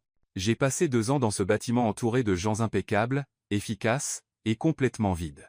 Et puis vous êtes arrivé en parlant aux ascenseurs et en narrant des désastres. Et pour la première fois depuis des années, je me suis souvenu de ce que c'était de me sentir vivant. Elle cligna des yeux, surprise. Vous quoi? Ne changez pas, dit-il fermement. Ne laissez pas Laura ou quiconque effacer qui vous êtes.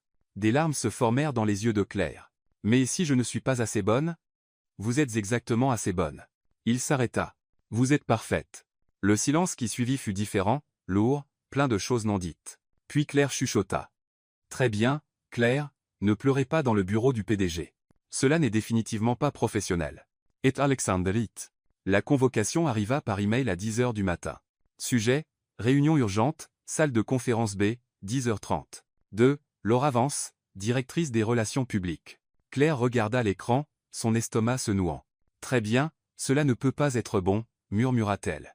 Réunion urgente avec Laura. Cela ne peut être rien de bon. Licenciement. Probablement licenciement. Elle va me virer dans une salle de conférence avec vue panoramique parce que même cela doit être dramatique. Lila passa devant son bureau. Vous avez eu l'email aussi? Vous avez été convoqué? Non, mais tout le bâtiment en parle. Laura n'a appelé que vous. Lila fit une grimace. Bonne chance. Vous en aurez besoin. À 10 h 30, Claire frappa à la porte de la salle de conférence. Entres. La voix de Laura était froide, même à travers le bois. Claire ouvrit la porte. Laura était assise en tête de table, parfaitement composée en tailleur blanc immaculé, les doigts entrelacés sur un dossier. ACS Vos, Mademoiselle la Mitchell. Ce n'était pas une invitation. Claire s'assit, les mains moites. Je serai direct, commença Laura sans préambule. Vous n'appartenez pas ici. Je suis désolé? Vous m'avez parfaitement entendu. Laura se penchanaant. Cette entreprise a des standards, une réputation, et vous êtes une barista qui a d'une manière ou d'une autre trompé Eleanor Carter et charmé Alexander avec votre numéro de petite fille perdue. Claire sentit la colère monter. Je n'ai trompé personne, et je n'ai définitivement pas. S'il vous plaît, Laura rit, mais sans humour. Je vois la façon dont vous le regardez, comment il a changé depuis votre arrivée. Il sourit, il rit, il est distrait, et tout cela à cause de vous. Et c'est mauvais. C'est désastreux. Alexander a besoin de concentration. Il a besoin de quelqu'un qui comprend ce monde, quelqu'un qui peut vraiment l'aider. Laura s'arrêta. Quelqu'un comme moi. La vérité cliqua enfin. Vous avez encore des sentiments pour lui, dit doucement Claire. Le visage de Laura se durcit. Ce que je ressens est irrelevant. Ce qui compte est ce qui est le mieux pour lui et pour cette entreprise. Et vous, mademoiselle Mitchell, ne l'êtes pas. Elle poussa un papier à travers la table. Ceci est une lettre de démission. Signez-la. Je m'assurerai de 3 mois de salaire comme compensation. Claire regarda le papier. Et si je ne signe pas? Alors je rendrai votre vie ici impossible. Laura sourit froidement. Je crois que j'ai déjà montré que j'en suis capable. Claire prit le stylo, regarda la ligne de signature, et puis quelque chose en elle cassa, pas de la tristesse, pas de la défaite, de la colère. Vous savez quoi? Dit-elle, en reposant le stylo. Non. Laura cligna les yeux. Je suis désolé? Non, je ne signe pas. Claire se leva. Savez-vous ce que j'ai réalisé? Vous ne vous inquiétez pas pour Alexander. Vous vous inquiétez pour vous-même. Vous vous sentez menacé parce que pour la première fois depuis des années il est heureux, et ce n'est pas à cause de vous. Comment osez-vous? Et vous savez quoi d'autre? Continua Claire, sa voix montant. Je n'ai trompé personne. Je travaille dur. Est-ce que je fais des erreurs? Oui. Est-ce que je me parle à moi-même? Aussi oui, mais je tiens, vraiment, à lui, à ce travail. Et je ne vous laisserai pas m'intimider pour partir parce que vous ne pouvez pas gérer le fait qu'Alexander soit passé à autre chose. Laura se leva, ses yeux flamboyants. Partez maintenant. Avec plaisir. Claire partit, claquant la porte, et alla droit à l'ascenseur. L'ascenseur était plein. 8 personnes, y compris Ethan du finance, Ryan le stagiaire, et 2 femmes DRH. Claire entra, appuya sur le bouton du 35 étage, et essaya de respirer. D'accord, Claire, chuchota-t-elle à elle-même. Vous avez survécu. Vous n'avez pas signé. Vous serez probablement viré quand même, mais au moins vous avez gardé votre dignité, environ 20% d'elle, peut être 15%. L'ascenseur commença à monter. Laura Vance est impossible, continua-t-elle, ne remarquant pas qu'elle parlait plus fort. Je veux dire, je comprends qu'elle soit puissante et belle et se réveille probablement en regardant parfaite, mais doit-elle être si méchante? Ryan suggéra du coin. Claire sauta. Je me parlais à moi-même. Fort. Ethan ajouta. Très fort. Oh non. Claire couvrit son visage. Je l'ai refait, n'est-ce pas? Continuez. L'une des femmes des RH dit, cela devenait intéressant. L'ascenseur s'arrêta au 12e étage. 3 personnes entrèrent, 11 personnes maintenant. Claire essaya de rester tranquille. Cela dura 15 secondes. Et une autre chose, éclata-t-elle. Elle a saboté le micro au dîner de charité. Je l'ai vu. Elle était à la table de contrôle, et le micro s'est soudainement tu, et elle avait ce sourire, comme mission accomplie. Qui fait cela à un événement de charité? Pour des gens malades? L'ascenseur était complètement silencieux. Tout le monde la regardait. Et elle m'a dit d'arrêter de me parler à moi-même, continua Claire, les mots coulant incontrôlablement. Elle a dit que j'embarrassais Alexander, que je n'appartenais pas ici, que je devrais signer une lettre de démission. Mais savez-vous ce que je pense? Je pense qu'elle est jalouse parce qu'Alexander est heureux, et elle ne peut pas le contrôler. L'ascenseur s'arrêta au 20e étage. 2 personnes de plus entrèrent. Oh, c'est bon, dit l'une d'elles. Continuez. Et savez-vous la pire partie? Claire était lancée maintenant, imparable. Elle pense qu'elle le protège, mais elle ne protège que elle-même parce qu'elle n'a pas passé à autre chose de la rupture. Et au lieu de vivre sa vie, elle sabote quiconque fait sourire Alexander. L'ascenseur s'arrêta au 23e étage. Laura Vance entra. Le silence fut instantané et mortel. 13 paires d'yeux se déplacèrent entre Laura et Claire comme un match de tennis. Laura regarda autour, sentant que quelque chose n'allait pas. Que se passe-t-il ici?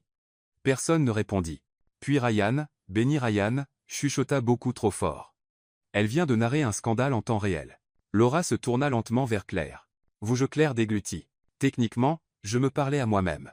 C'est une condition médicale, manque de filtre, génétique probablement, Vous venez de m'accuser de sabotage devant 13 témoins. Ethan ajouta utilement. Je ne vous parle pas. Laura cria presque. L'ascenseur s'arrêta au 35 étage. Les portes s'ouvrirent, et là attendait Alexander pour entrer. Il regarda l'ascenseur bondé, le visage rouge de Laura, Claire ayant l'air de vouloir disparaître, et les 13 témoins clairement fascinés. Quelqu'un veut-il expliquer demanda-t-il calmement. Silence. Puis Lila, qui venait d'arriver dans le couloir, dit, Claire a exposé Laura pour avoir saboté votre micro au dîner de charité et essayé de la forcer à démissionner. Dans l'ascenseur, ajouta Ryan. Avec 13 témoins, conclut Ethan. Alexander regarda Laura. Est-ce vrai? Alexander, laissez-moi expliquer, est-ce vrai? Répéta-t-il, plus froid. Laura ouvrit la bouche, la ferma, l'ouvrit de nouveau. Puis elle quitta simplement l'ascenseur, ses talons résonnant alors qu'elle disparaissait dans le couloir. Alexander entra dans l'ascenseur et appuya sur le bouton d'arrêt d'urgence. Tout le monde dehors maintenant. 13 personnes sortirent à vitesse record. Les portes se fermèrent, ne laissant qu'Alexander et Claire. Vous avez exposé la directrice des relations publiques dans un ascenseur avec témoins, dit-il. Techniquement, c'était un accident. Je traitais verbalement. Claire regarda ses chaussures. Vous allez me virer, n'est-ce pas? Vous virez? Alexander rit. Claire, vous venez de faire quelque chose que les exécutifs paient des avocats pour faire. Vous avez exposé une inconduite corporate avec témoins. Donc je ne suis pas viré? Vous êtes promu. Claire leva la tête, choquée. Quoi? Quiconque assez courageux pour narrer un scandale en temps réel dans un ascenseur bondé mérite plus qu'assistante exécutive. Il sourit. D'ailleurs, j'ai besoin de quelqu'un d'honnête à mes côtés. Apparemment, vous ne pouvez pas mentir même si vous essayez. Est-ce un défaut de caractère? C'est votre plus grande force. L'ascenseur était encore arrêté, suspendu entre les étages, et Claire réalisa qu'ils étaient très proches. Merci, jujotatelle. Pour croire en moi. Toujours, répondit-il. Et quand les portes s'ouvrirent enfin au 35 étage, 13 employés étaient encore là, attendant clairement de voir l'issue. Retour au travail, sortit Alexander en premier. Les spectacles est fini. Mais alors qu'ils se dispersaient, Claire entendit les chuchotements, elle est une légende. Meilleur divertissement que la télé câblée. Quelqu'un devrait enregistrer ces choses. Et pour la première fois depuis des jours, Claire donna un vrai sourire. Laura Vance avait peu, être du pouvoir, mais Claire Mitchell avait quelque chose de mieux, la vérité, et un ascenseur plein de témoins. La conférence de presse était prévue pour 14 h l'après-midi. C'était la plus importante de l'année, annonce d'expansion internationale, nouveau contrat de milliards de dollars, et la présentation publique d'Alexander Carter comme PDG pleinement rétabli de retour au contrôle. 200 journalistes, 20 caméras, diffusion en direct pour les investisseurs mondiaux, et Laura Vance avait un accès complet au système technique. Claire sentit les ennuis avant même que cela commence. Elle était en coulisses dans l'auditorium corporate, regardant Laura marcher autour de l'équipement sonore avec une tablette en main et un très petit sourire sur les lèvres. D'accord, Claire, respirez, murmura-t-elle. Cela pourrait être de la paranoïa. Peut-être qu'elle vérifie juste les choses professionnellement sans intention nuisible. Laura regarda directement Claire à travers la vitre et cligna des yeux. Définitivement intention nuisible. Alexander entra en coulisses, impeccable en costume bleu marine, le discours imprimé dans un dossier en cuir. Prêt? Demanda-t-il à Claire. Je devrais vous poser cette question. J'ai donné des discours depuis mes 20 ans. Mais ses doigts tapotaient nerveusement sur le dossier. C'est juste un de plus. C'est le plus important, corrigea Claire. Et vous ferez super. Comme toujours. Il sourit, ce petit sourire qu'elle avait appris à reconnaître comme genuino. Allez-vous regarder? De la première rangée, avec des pom-pom manteaux. Pas de pom-pom manteaux. Drop-tard. Je les agite déjà. Eleanor apparut, stunning en tailleur crème. Alexander, cher, c'est l'heure. Elle arrangea sa cravate avec des mains maternelles. Et Claire, restez à côté de la scène. Il aime savoir que vous êtes là. Mère, avertit Alexander, mais il rougissait. Quoi? Juste des observations factuelles. La musique d'ouverture commença. Les lumières de l'auditorium s'atténuèrent. Alexander prit une profonde inspiration et monta sur scène. L'auditorium explosa en applaudissements. Il positionna le fauteuil derrière le pupitre, le micro ajusté à la hauteur parfaite, et commença, bon après-midi. Merci d'être ici pour ce moment historique à Carter Global. Le micro mourut complètement, silence digital absolu. Alexander s'arrêta, testa le micro. Rien. En coulisses, Laura observait avec satisfaction alors que les techniciens se précipitaient désespérément pour le réparer. Problème technique, cria quelqu'un. 3 minutes. Mais 3 minutes en diffusion en direct étaient une éternité. Caméra filmant, journaliste chuchotant, investisseur attendant, Alexander essaya de continuer sans amplification, mais 200 personnes dans un grand auditorium ne pouvaient pas l'entendre. La frustration traversa son visage, et Claire le vit, elle vit le moment où il commença à se fermer, à reconstruire ces murs qu'il avait passé des mois à démonter. Non, elle ne laisserait pas cela arriver. Sans réfléchir, sans planifier, Claire marcha simplement sur scène. 200 têtes se tournèrent. Alexandre la regarda, surpris. « Claire, qu'est-ce que vous ?» Elle prit son micro-cravate, qui fonctionnait encore, seul le système du pupitre avait été saboté, et le clipsa sur ses propres vêtements. « Continuez, lui dit-elle. Je traduirai. Vous traduirez quoi ? Faites-moi confiance. » Pendant 3 secondes, il hésita, puis hocha la tête. Alexandre parla, sa voix n'atteignant que Claire. Et Claire, avec le micro-cravate amplifiant parfaitement, dit « M. Carter dit, merci pour votre patience pendant ce problème technique. » Ce qui est honnêtement assez embarrassant considérant que nous sommes une entreprise technologique, des rires autour de l'auditorium. Mais nous continuerons parce que nous avons des nouvelles incroyables. Alexandre sourit presque, puis continua à parler. Claire traduisit, Carter Global s'étend à 3 nouveaux marchés internationaux. Elle s'arrêta. Il dit des chiffres maintenant, beaucoup de chiffres, impressionnants. Je n'en comprends pas la moitié, mais croyez-moi, ils sont bons. Plus de rire. Alexandre essayait de garder une posture professionnelle, mais ses yeux brillaient. Il continua le discours, décrivant contrat et partenariat. Claire traduisit dans son style unique. Nouveau contrat avec une valeur totale de, attendez, laissez-moi vérifier les papiers, 2 milliards de dollars. Et les siffles. 16 bootsup d'argent. Vraiment bootsup. Mon cerveau ne peut même pas traiter tous ces zéros. L'auditorium riait maintenant mais prêtait aussi pleine attention. Puis Alexandre atteignit la partie émotionnelle du discours, la partie sur la résilience, sur ne pas abandonner malgré les obstacles. Il parla doucement, et Claire écouta chaque mot. Il dit, commença-t-elle, sa voix plus douce, que les 2 dernières années ont été les plus difficiles de sa vie, qu'il y a eu des moments où il voulait abandonner, que le fauteuil roulant ressemblait à une sentence. Pas un outil. L'auditorium était complètement silencieux maintenant. Mais ensuite, continua Claire, il a trouvé des gens qui n'avaient pas pitié de lui, qui ne le traitaient pas comme fragile, qui le défiaient, qui lui rappelaient que la force n'est pas de se tenir debout, c'est de continuer à lutter peu importe comment. Alexandre la regardait, et il y avait quelque chose d'intense dans ses yeux. Et il veut remercier, dit Claire, sa voix tremblant légèrement, la personne qui est arrivée en se parlant à elle-même, en renversant du café, et en lui rappelant accidentellement que l'imperfection est humaine, et que l'humanité est ce qui rend tout cela. Elle gesticula vers la scène, le public, l'entreprise, significatif, silence complète. Puis applaudissements, Tony Truants. Une ovation debout, tout l'auditorium. Alexandre ne quitta pas Claire des yeux. Elle lui rendit le micro, chuchotant, « Désolé si j'ai ruiné votre discours. »« Vous l'avez sauvé » répondit-il de nouveau. Ils descendirent de scène ensemble pendant que les applaudissements continuaient. Et en coulisses, Laura était pâle, la tablette tremblant dans ses mains. Eleanor intercepta Claire, ses yeux brillants de larmes retenues. « Chérie, vous êtes extraordinaire. J'ai juste improvisé. Vous avez fait beaucoup plus que cela. » Eleanor regarda vers Alexandre, qui était maintenant entouré d'exécutifs et de journalistes. « Vous l'avez ramené. » Mais alors que l'excitation continuait, Claire sentit quelque chose changer, toutes ces personnes voulant parler à Alexandre, toutes ces caméras, toute cette attention, et elle, l'ancienne barista qui parlait aux ascenseurs, soudain très consciente qu'elle n'appartenait pas à ce monde. Mademoiselle Mitchell approcha un journaliste. « Pouvez-vous commenter votre relation avec M. Carter ? Je suis son assistante. » Cela ressemblait à plus que cela sur scène. Plus de journalistes approchant, plus de caméras. « Êtes-vous ensemble ? Depuis combien de temps ? Cela affecte-t-il les décisions corporates ? » La panique monta dans la gorge de Claire. « J'ai besoin de... » « Excusez-moi. » Elle partit, marchant rapidement à travers les couloirs, ignorant les voix appelant son nom. Elle entra dans l'ascenseur vide, appuya sur le bouton du lobby, et permit enfin aux larmes de venir. « D'accord, Claire, » chuchota-t-elle. « Vous avez franchi la ligne. Ce discours était trop personnel. Vous avez partagé trop, et maintenant tout le monde pense que vous et Alexandre êtes... » L'ascenseur s'arrêta au 12e étage. Laura entra. Elles restèrent silencieuses pendant un étage entier. Puis Laura dit d'une voix froide. « Vous avez gagné. Heureuse ? Ce n'était pas une compétition.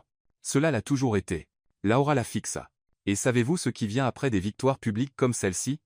Scrutiny, pression médiatique. » Elle sourit, cruelle. « Pensez-vous être prête pour cela ? » Une barista qui sait à peine quelle fourchette utiliser. Les portes s'ouvrirent au lobby. Laura sortit sans regarder en arrière. Et Claire resta là, les mots résonnants. Elle avait sauvé le discours, mais elle s'était exposée complètement dans le processus. Et maintenant elle n'était pas sûre de pouvoir gérer les conséquences. 3 jours plus tard, le bureau de Claire était vide. Pas de notes, pas d'explications, pas d'avertissement, seulement une lettre de démission tapée laissée pliée sur le clavier. Alexander la trouva à 7 heures du matin quand il arriva au bureau. Il la lut une fois, puis de nouveau. « Merci pour l'opportunité, mais je crois qu'il est temps de retourner là où j'appartiens. CM. » Et pour la première fois depuis des années, Alexander Carter sentit son cœur se briser vraiment. 3 mois, 92 jours, depuis que Claire avait laissé cette lettre pliée et disparu de Manhattan, comme de la fumée. Alexander avait tout essayé. Appel allant directement à la messagerie vocale, email retourné non lu. Il avait même engagé un détective privé qui n'avait découvert que qu'elle était retournée dans sa ville natale, Willowbrook, une petite ville dans l'État de New York avec plus de vaches que de gens, et chaque jour il regardait le bureau vide dehors de son bureau, et sentait le silence comme un poids physique. Eleanor perdit enfin patience un mardi matin. Elle entra dans son bureau sans frapper, privilège de mère, et claqua un dossier sur le bureau assez fort pour faire trembler son café. Alexander James Carter, Assets. Mère, je suis au milieu de 3 mois de misère autodestructrice. J'ai remarqué. Elle croisa les bras. L'entreprise fonctionne. Vous respirez, mais vous ne vivez pas. Et nous savons tous les deux pourquoi. Je ne sais pas de quoi vous parlez. Terrible menteur. Vous l'avez toujours été. Eleanor se pencha sur le bureau. Alors allez la chercher, homme insensé. Alexander la fixa. Elle a clairement indiqué qu'elle ne veut pas. Elle a clairement indiqué qu'elle avait peur. Il y a une différence. Eleanor adoucit sa voix. Cher, vous avez passé 2 ans à vous cacher derrière ce bureau. Claire vous a ramené à la vie, et vous allez la laisser partir parce que c'est plus facile que de lutter? Les mots frappèrent comme un coup de poing. Et si elle ne veut pas me voir? Alors vous revenez seul, et au moins vous saurez que vous avez essayé. Eleanor prit son sac. Mais quelque chose me dit qu'elle est là à se parler à elle-même, attendant que vous apparaissiez. Willowbrook était à 3 heures de route de Manhattan. Alexander loua un SUV adapté.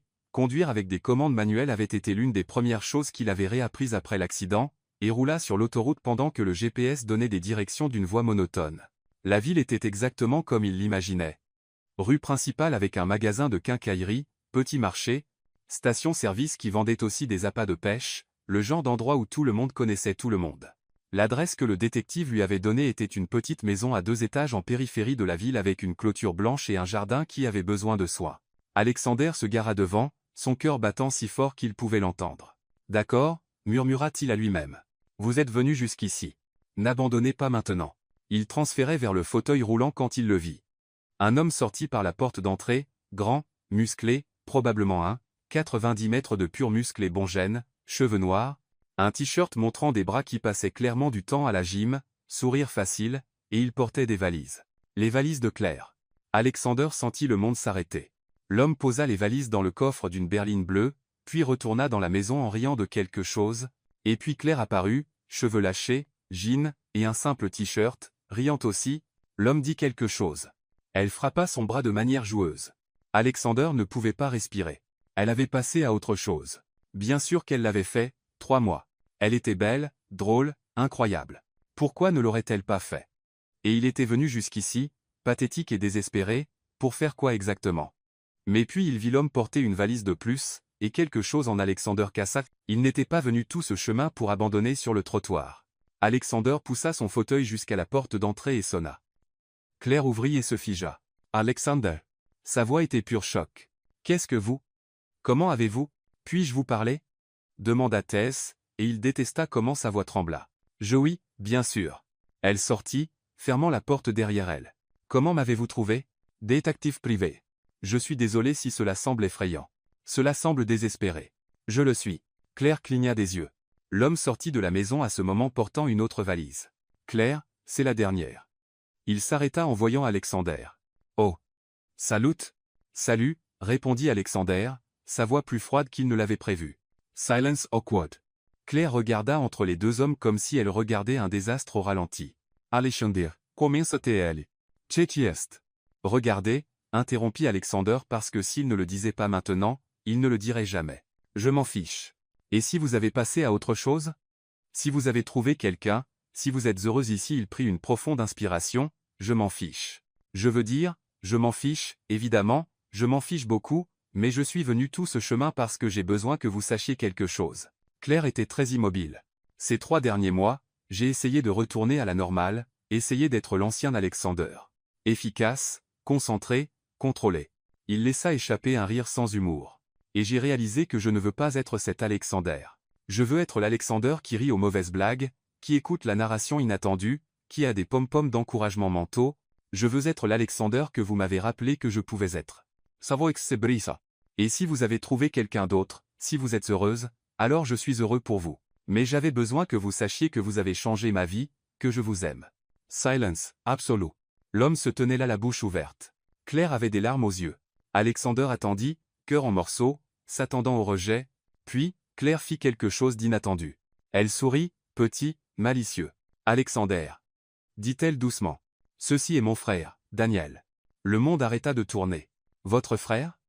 Elle pointa l'homme musclé.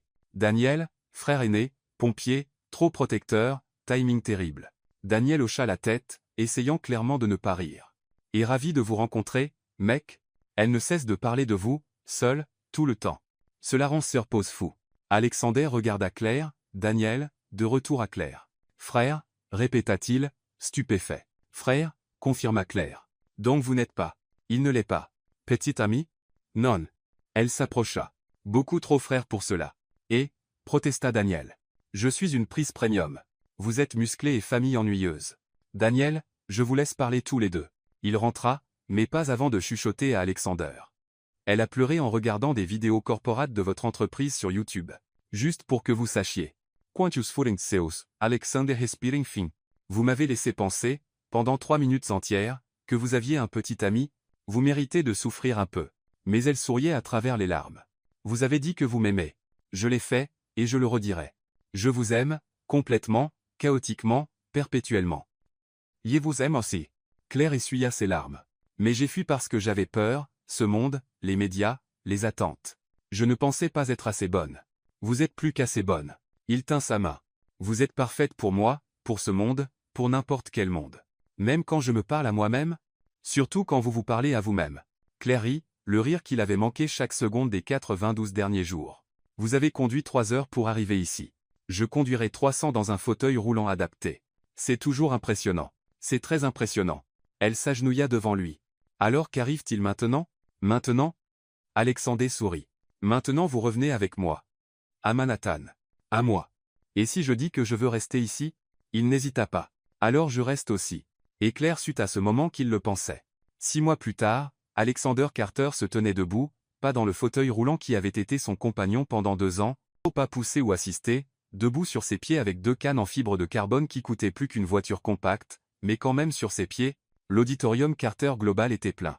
Employés, investisseurs, médias, et à la première rangée, Eleanor Carter avec un mouchoir en soie serré dans les mains et des larmes qu'elle refusait de laisser couler parce que les Carter ne pleurent pas en public.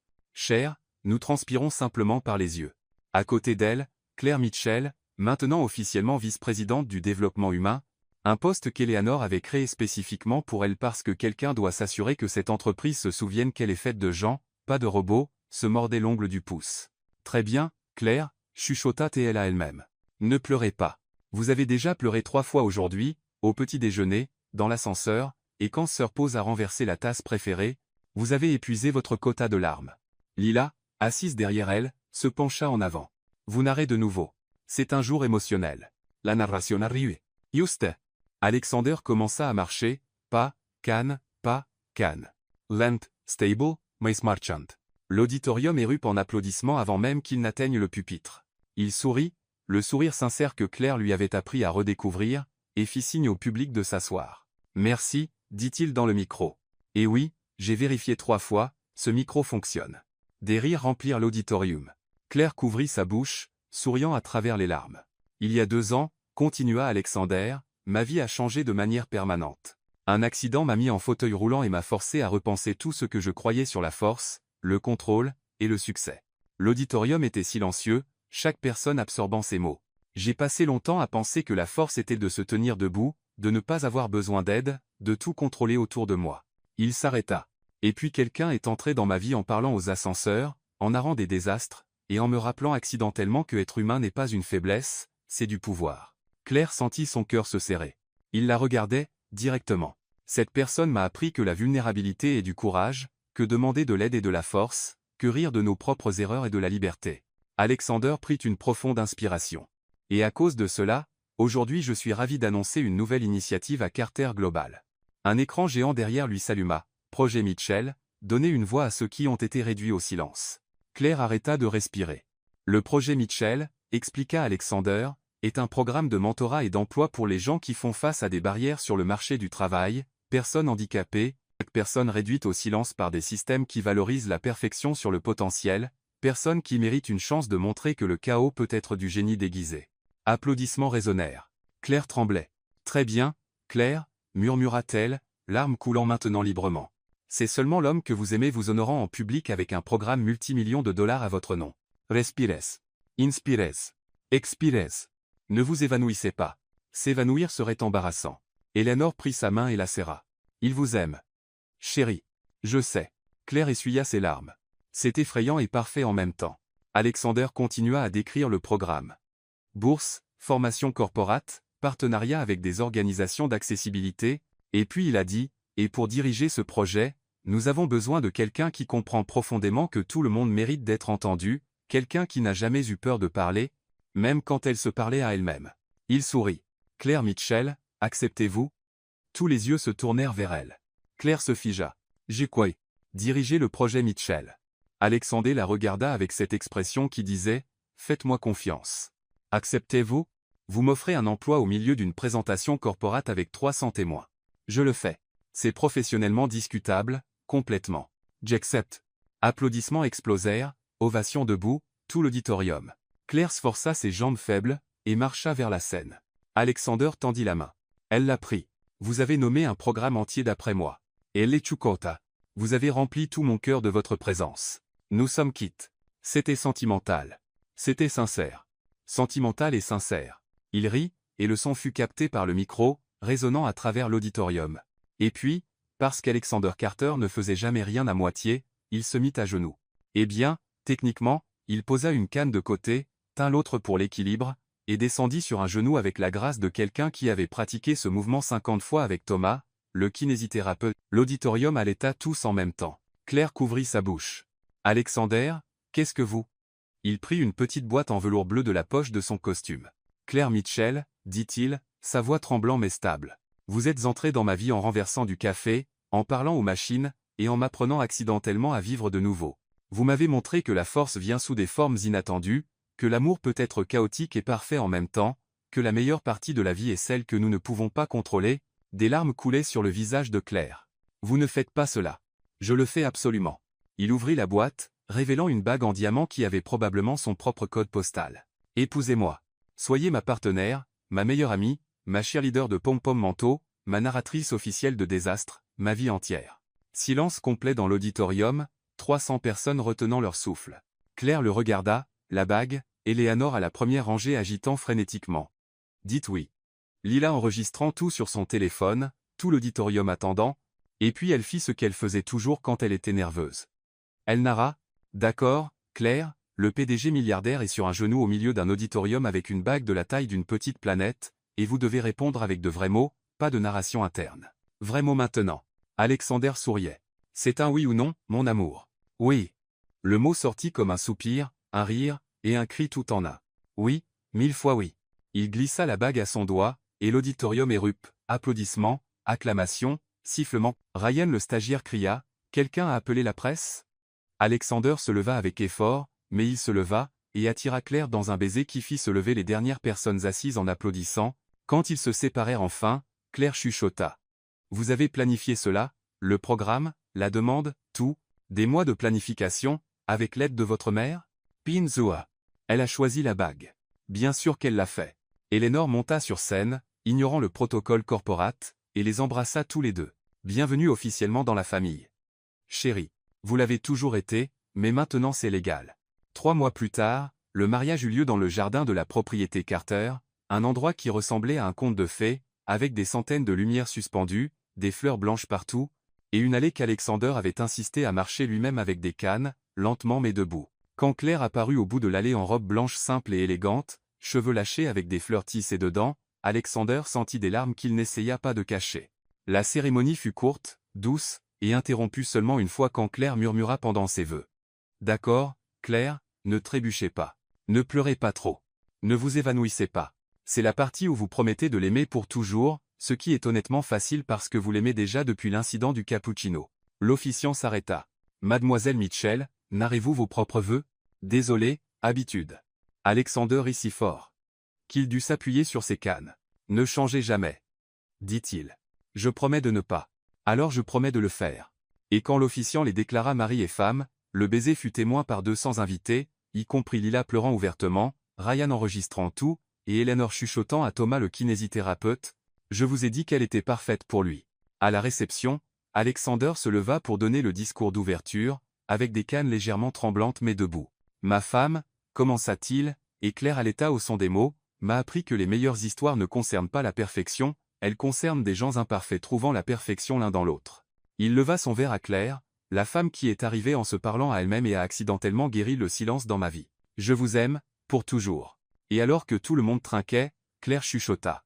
D'accord, Claire, vous avez épousé un milliardaire qui marche avec des cannes et vous aime pour vous parler à vous-même. Si ce n'est pas un conte de fées moderne, je ne sais pas ce que c'est. Alexander entendit et sourit, parce qu'il entendait toujours et le ferait toujours, pour toujours. Et ainsi finit l'histoire de Claire Mitchell et Alexander Carter. D'une barista qui parlait aux machines à café à vice-présidente du développement humain et épouse du PDG, d'un milliardaire en fauteuil roulant qui licenciait des assistantes en minutes à un homme qui a appris à rire, à aimer, et à remarcher, pas nécessairement dans cet ordre, prouvant que parfois les meilleures histoires commencent avec du café renversé, des commentaires imprévus, et quelqu'un assez courageux pour être authentiquement imparfait,